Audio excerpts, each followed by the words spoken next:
అందరికి నమస్కారం అండి. నేను మీ మొదలత లతా రియాలిటీకి స్వాగతం. ఈ రోజు హైదరాబాద్ నుంచి శేఖర్ గారు, కృష్ణమాచార్య గారు, వాళ్ళ వైఫ్, ఇద్దరు పిల్లలు తిరుపతి దర్శనానికి వచ్చినారు. దర్శనం చాలా బాగా జరిగిందంట. వాళ్ళ మాటల్లోనే వివరాలు తెలుసుకుందాం.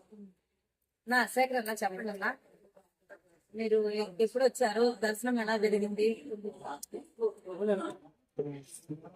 కొంచెం పెద్ద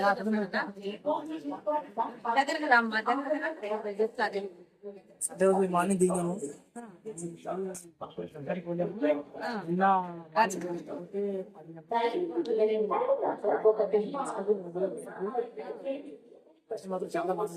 దర్శనం చాలా బాగా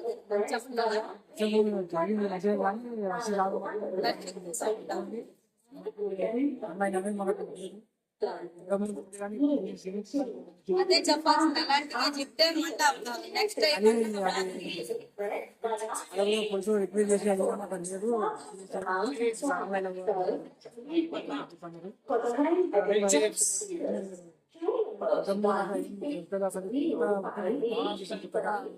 ఇదివరకు లాగైతే కృష్ణాచారి మేము ఫ్యామిలీ అండ్ శేఖర్తో కలిసి శనివారం బయలుదేరాము షాద్నగర్ నుంచి. ఆదివారం ఇక్కడ చేరుకున్నాము. కొండపైకి ఎక్కి తర్వాత రూమ్ ఫెసిలిటీ అంతా బాగానే ఉంది. కాకపోతే ఏంటంటే బుకింగ్ కావాలని అంటారు, దర్శనానికి బుకింగ్ ఆన్లైన్ బుకింగ్ కావాలంటారు. ఆన్లైన్ వల్ల చాలా ఇబ్బందులు పడుతున్నారు ఫిజికల్ హ్యాండిక్యాప్డ్ వాళ్ళు అందరూ. ఫిజికల్ హ్యాండిక్యాప్డ్ వాళ్ళు ఆన్లైన్ ఉంటేనే దర్శనం అంటారు. ఆన్లైన్ లో ఇప్పుడు డైరెక్ట్ దర్శనానికి వెళ్ళాలంటే చాలా ఇబ్బందులు పడతారు. అందు గురించి గదొక్కటి చేస్తే బాగుంటదని నా యొక్క. ఈసారైనా మా దివ్యాంగుల అర్థం చేసుకొని ఇదివరకు లాగా ప్రభుత్వం ఎలాగా దివ్యాంగులకి అట్లా దర్శనానికి వదిలినారో అట్లాగే వదిలితే బాగుంటుందని మా కోరిక.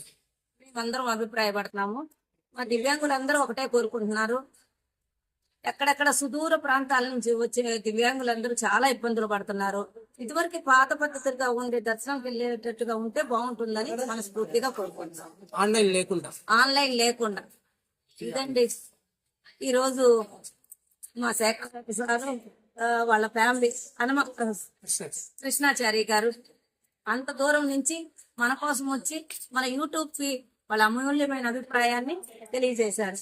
చాలా థ్యాంక్ యూ సో మచ్.